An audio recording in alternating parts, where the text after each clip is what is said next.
সে অনেক কাল আগের কথা। ইরান তুরান দেশের বাদশাহ দিল্লি জয় করে ভারতের বাদশাহ হলেন। একদিন দরবারে বসে তিনি তার উজিরকে ডেকে বললেন, দেখো উজির, আমি লোকের মুখে শুনেছি এই ভারত মুলুকে এক ধরনের ফল আছে, তার নাম আম। যেমন তার খোসা, খেতেও তেমনি মধুর। তুমি দ্রুত আমার জন্য কয়েকটি আম নিয়ে আসো।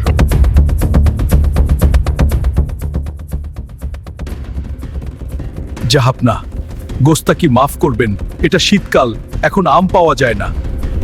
আম খেতে হলে জাহাপনাকে জ্যৈষ্ঠ মাস পর্যন্ত অপেক্ষা করতে হবে। কি? এত বড় দেশের বাদশাহ আমি, আমার হুকুমে বাঘ আর গরু এক ঘাটে পানি খায়, আর আমি একটা আম খাওয়ার জন্য অপেক্ষা করব? দেখো উজির, 7 দিনের মধ্যে যদি তুমি আমাকে আম না খাওয়াতে পারো তবে তোমার গর্দান থাকবে না। বেচারা উজির ভয়ে কাঁপতে লাগলো। তার ঘুম নেই, খাওয়া নেই, দিনরাত শুধু একটাই চিন্তা, কিভাবে বাদশাকে আম খাওয়ানো যায়। এ বনে যায়, ও বনে যায়, কিন্তু কোথাও একটি আমও নেই।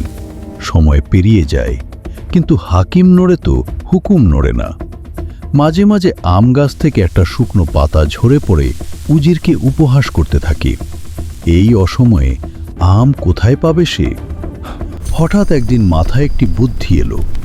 7 দিনের শেষ সকালে সে তেঁতুয়ের রস আর চিটাগুড় মিশিয়ে নিজের দাড়িতে মাখল। তারপর দরবারে হাজির হলো। উজির, আমের খোঁজ পেয়েছো?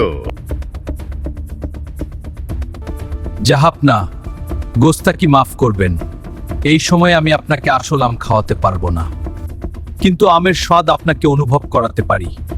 আপনি আমার দাড়িতে জিভ লাগিয়ে দেখুন, আমের স্বাদ পাবেন। চমৎকার, টক মিষ্টি। জাহাপনা, আপনি কি বুঝলেন?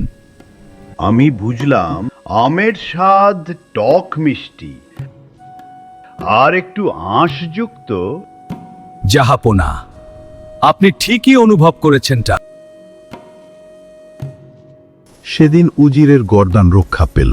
তার উপস্থিত বুদ্ধিতে খুশি হয়ে বাদশা তাকে 1000 স্বর্ণমুদ্রা উপহার দিলেন।